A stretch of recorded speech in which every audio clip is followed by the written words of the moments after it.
실제로 행복한 사람과 행복하지 않은 사람은 서로 다른 마음을 갖고 있기보다는 애초에 서로 다른 일상을 살고 있을 가능성이 높다고 해요. 벌써 금요일입니다. 저는 보통 가장 힘들고 귀찮은 일을 금요일 밤에 해요. 왜냐면 내일이 주말이라는 생각에 희망이 생겨서 참고 하게 되거든요.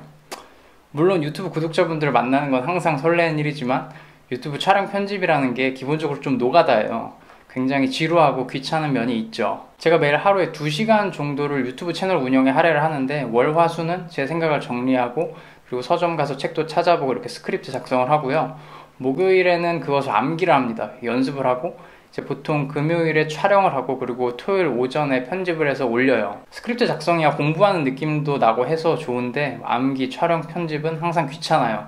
그래서 매주 후반부에 이 일을 하죠. 여튼 제가 드리고 싶은 말씀은 좀 귀찮고 어려운 일들은 하루에 몰빵해서 하지 마시고 매일 항상 분산해서, 또 그 중에서도 가장 하기 싫은 일은 주말 가까이 하시면 굉장히 효과가 좋다는 거, 저만의 자기 개발 팁 하나 알려드리면서 오늘 영상 시작하도록 하겠습니다.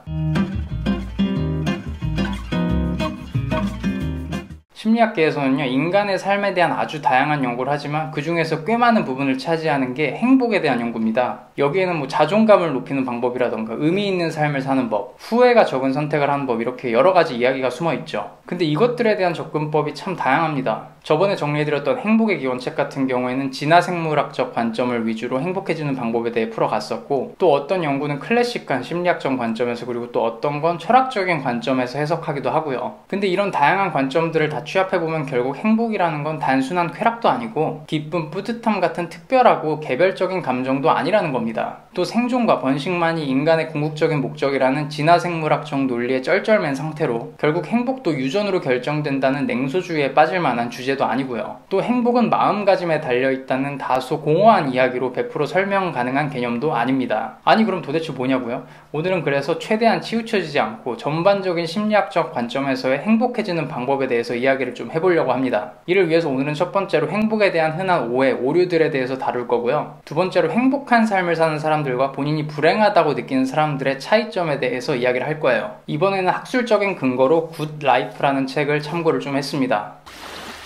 행복에 대한 첫 번째 오해, 행복이라는 단어 자체가 잘못됐다는 겁니다. 김춘수 시인도 대상에 이름을 붙여야 꽃이 된다고 했듯이 어떤 대상에 대한 이해는 그 대상에 이름을 붙이는 거로부터 시작이 됩니다. 근데 행복이라는 이 단어 자체가 현대인의 행복의 본질과 거리가 멀다고 해요. 행복은 한자어 뜻으로 우연히 찾아오는 복이라는 의미를 가졌고, 행복을 표현하는 다른 나라의 언어들도 비슷한 의미를 가졌다고 해요. 이는 우리가 문명화되기 이전에는 우연적인 요소가 인간의 생존과 행복감에 매우 중요했기 때문에, 예를 들어 가뭄 중에 갑자기 쏟아지는 단비 같은 걸 보면서 만들었기 때문에 이렇게 처음에 짓게 됐지만, 인간의 삶과 사고가 문명화된 지금은 행복이라는 단어보다 쾌족이라는 단어가 행복의 본질에 더 가깝다고 합니다. 쾌족은요, 본인의 삶에 만족하여 기분이 상쾌하다라는 뜻인데, 이는 우리가 흔하게 알고 있는 자존감이 높은 상태로 해석할 수도 있겠네요. 그러니까 자존감은 행복과 양의 상관관계를 갖고 있는 거죠. 자존감을 높이는 심리학적 방법에 대해서는 영상 후반부에 다루도록 하겠습니다. 자, 그러면 첫 번째 정리, 행복은 높은 자존감과 관련이 있다.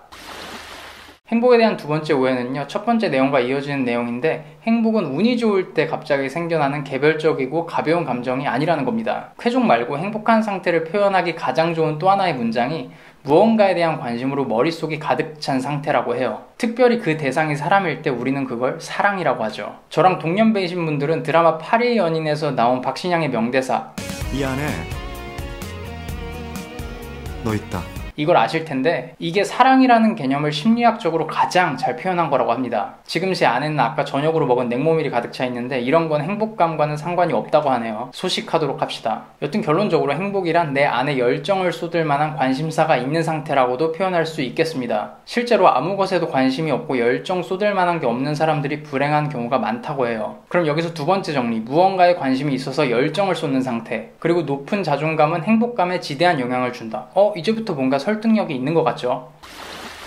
행복에 대한 세 번째 오해는요, 고통이 없어야 행복이라는 오해입니다. 심리학적으로 행복, 즉 쾌족의 상태는 고통의 완전한 부재를 의미하지 않아요. 물론 부정적 감정보다 긍정적 감정 경험이 클 때 행복감을 느끼는 건 사실이나, 부정적 감정을 극복해야만 하는 대상으로 여기는 걸 경계해야 된다는 거예요. 인간은 고통이나 공포 같은 부정적인 감정을 느껴야 갈등 상황을 해결할 수 있고요. 고통은 우리를 성장시키는 힘을 갖고 있어요. 이는 완벽주의는 인간의 행복에 딱히 도움이 되지 않는다의 근거로도 사용할 수 있겠죠. 실제로 행복은 고통의 완전한 부재라고 믿는 사람들이 그렇지 않은 사람보다 스트레스 상황에서 더 극심한 불행감을 느낀다고 합니다. 즉 행복해지려면요, 부정적 경험과 고통은 당연하다는 것을 받아들여야 돼요. 이는 니체나 조던 피터슨의 관점과도 비슷하네요. 즉 완벽한 결혼 생활이란 부부싸움을 한 번도 하지 않는 상태가 아니라 부부싸움을 잘 해결하는 모습이라는 거죠.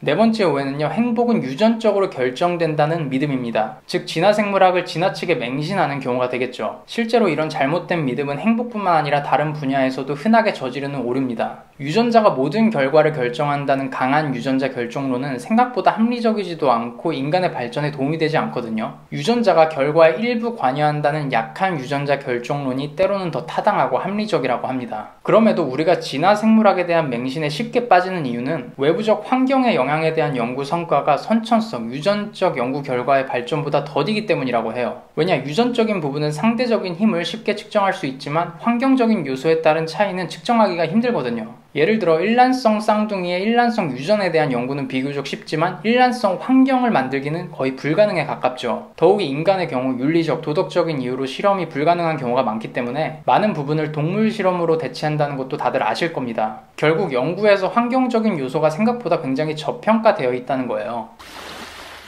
저도 이 부분을 공부하려고 참 많이 공부를 하는 편이에요. 행복해지는 방법에 대한 주제와는 상관없지만 좋은 내용이 될 것 같아서 잠깐 여담을 보태자면 저는 찰스 다윈을 굉장히 좋아합니다. 근데 제가 진화생물학에 심취하게 되면서 굉장히 안 좋은 습관이 하나 생겼더라고요. 모든 걸 진화생물학의 논리로 설명하려고 드는 거죠. 근데 이거 굉장히 안 좋은 습관이거든요. 행복유전학 제1법칙, 유전이 인간의 거의 모든 특성에 관여하는 것은 사실이지만 관여한다고 해서 유전이 모든 특성을 결정하는 건 아니죠. 물론 저도 명백한 생물학적 차이를 뭐만 하면 차별이다라고 하는 거 굉장히 잘못됐다고 생각하고 싫어하지만 반대로 명백한 차별 행위를 진화생물학적 차이라며 정당화하는 것도 조심해야 된다는 겁니다. 저 두 모습 모두 인터넷 커뮤니티에서 흔하게 볼 수 있죠. 차이에 가까운 것을 무조건 차별이라면서 불편해한다거나 이건 차별에 가까운데 생물학적으로 원래 그래 라면서 치부하는 모습. 근데 이걸 구분하는 게 사실 굉장히 어려워요. 다양하고 폭넓은 분야의 지식이 있어야 제대로 구분할 수 있다고 생각을 합니다. 조금 강하게 말하면 무식할수록 이 둘의 구분을 잘 못해요. 그래서 차이와 차별을 명확히 구분할 줄 아는 게 진정한 사리 분별력, 합리성이 아닐까 싶어요.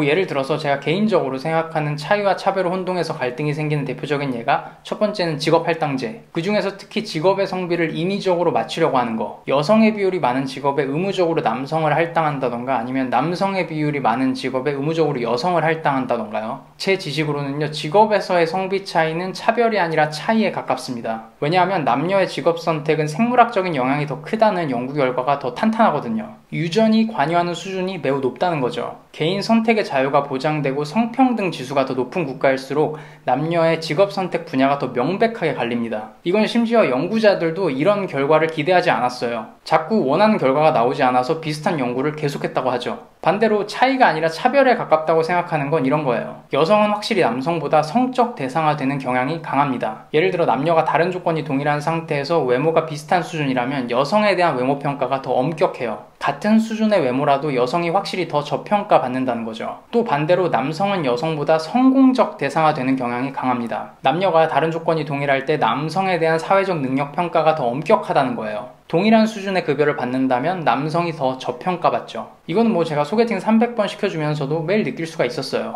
이것도 물론 진화생물학적인 영향도 있겠지만 저는 이 부분이 유전적인 결정보다는 관여에 가깝다고 봅니다. 사회, 문화적인 영향도 꽤 크다는 거예요. 근데 저게 사실 요즘 젠더 갈등의 근본적인 원인이기도 해요. 차별을 받으면 그 반대급부로 그 덕에 혜택을 받는 경우가 있는데 이때가 딱 그런 케이스죠. 남녀 성역할이 뚜렷하게 존재했던 과거에는 저러한 차별 덕분에 남성은 외적인 모습에 대한 어느 정도의 면죄부를 받아왔고 여성은 사회적 능력에 대한 면죄부를 일정 부분 받아왔던 게 사실입니다. 근데 성역할의 구분에 희미해진 지금은 남녀 모두 모든 부분에서 일정 영향을 갖춰야 되는 거죠. 그래서 지금 남녀 모두 굉장한 부담감을 느낄 수 있는 상황이에요. 사회 문화적 관점에서 과도기적 세대들은 이런 부분이 항상 힘들죠. 갈등이 생길 수밖에 없어. 그래도 개개인이 나부터 서로 존중하고 도와주려고 노력한다면 차차 나아질 거라고 생각을 합니다.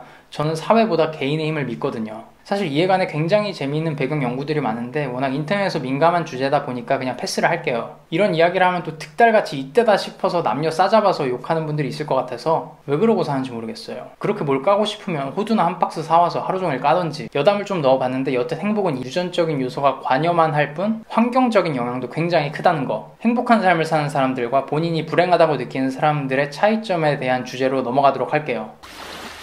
행복한 사람들의 삶의 기술은 크게 두 가지 유형이 있습니다. 첫 번째, 심리주의자 기술인데요. 마음을 다스리는 법, 미움받을 용기 키우기, 신경 끄는 기술 등 마음의 기술에 대한 심리적인 기법인데, 이는 부정적인 사건이 발생한 후에 사용하는 기술이라 소극적이며 사후 처리적인 성향이 강합니다. 두 번째는 환경주의자 기술입니다. 마음 먹기를 바꾸는 것이 아니라 행복을 경험할 수 있는 상황을 만들어내는 기술인 거죠. 실제로 행복한 사람과 행복하지 않은 사람은 서로 다른 마음을 갖고 있기보다는 애초에 서로 다른 일상을 살고 있을 가능성이 높다고 해요. 비유를 좀 하자면 어떤 음식을 먹더라도 감사한 마음을 갖는 것보다 애초에 맛있고 건강한 음식을 먹는 게 더 중요하다는 거죠. 물론 행복감을 얻는 데는 저 심리주의자 기술과 환경주의자 기술, 적절한 배합이 가장 중요하지만 마음을 다루는 심리주의자 기술은 이제까지 워낙 많이 들어오셨을 테니까 저는 환경주의자 기술을 위주로 소개를 해드릴게요. 첫 번째, 되어야 하는 나보다 되고 싶은 나를 본다. 이건 행복에 많은 영향을 주는 자존감 높이는 법에 대한 내용에도 적용이 되는데, 우리에게는요 세 가지 자아가 있습니다. 현실 자기, 이상적인 자기, 그리고 당위적 자기. 현실 자기는 그냥 말 그대로 현실의 자신이고요. 이상적인 자기는 본인이 되고 싶은 이상적인 자아입니다. 또 당위적 자기는 사회적 기대에 맞춰서 되어야 하는 자아죠. 제가 예전에 자존감 높이기에 대한 영상에서 물론 단어는 좀 다르게 썼지만 현실 자기와 이상적인 자기의 괴리감을 줄이는 것이 가장 중요하다고 했었어요. 근데 이거 말고 하나가 더 있다고 합니다. 현실 자기와 당위적 자기의 격차를 줄이는 것도 행복과 자존감에 도움이 된다고 해요. 하지만 연구 결과에 따르면 현실 자기와 당위적 자기의 격차를 줄이는 것보다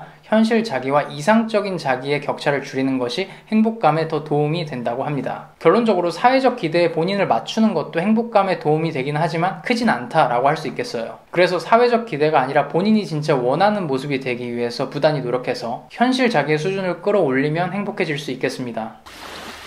두 번째, 비교하지 않는다. 사회 비교와 사회적 유대는 우리의 자존감과 행복을 지탱해주는 굉장히 중요한 욕구입니다. 첫 번째, 비교 프레임을 통한 사회 비교. 우리는 타인과의 비교를 통해 자신의 행동과 의견이 적절한지 판단해 보기도 하고요. 때로는 자기보다 못한 사람들과의 비교를 통해 자존감을 회복하기도 하죠. 두 번째, 관계 프레임을 통한 사회적 유대감. 우리는요, 타인과의 유대를 통해 인간의 근본적인 자존감을 회복하기도 합니다. 근데 행복한 사람들은요, 관계 프레임을 통한 사회적 유대감을 중시하기 때문에 사회 비교를 통한 자존감 회복을 못하더라도, 즉 나보다 우월한 사람이라도 그 사람과의 관계를 통해 유대감을 형성하는 걸 더 선호한다고 해요. 반면 불행한 사람들은 주로 비교 프레임 기반 사회 비교를 통해 자존감을 회복하기 때문에 나보다 열등하다고 느끼는 사람들과 함께하는 걸 선호한다고 합니다.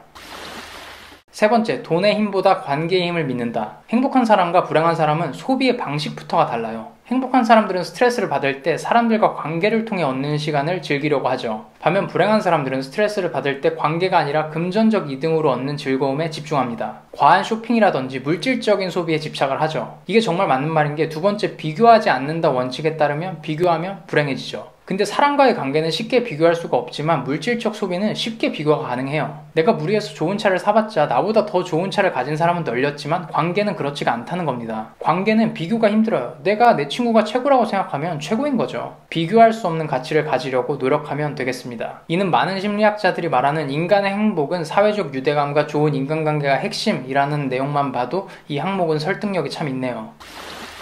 이 외에도 행복을 위한 더 많은 심리학적 기술들이 있지만 시간 관계상 여기까지 하겠고요. 인간의 행복에 대해 더 자세하게 알고 싶으시다면 책을 읽으시면 되겠습니다. 오늘 영상의 내용을 기반으로 현재 불행감을 느끼시는 분들이 지금 당장 해야 될 게 뭘까요? 당장 유튜브 끄고 가장 사랑하는 사람에게 당장 연락하세요. 그게 바로 행복의 시작입니다. 오늘 준비한 내용은 여기까지입니다. 오늘도 제 채널의 일부가 되어줘서 감사합니다. 다음 영상에서 뵙겠습니다. 안녕.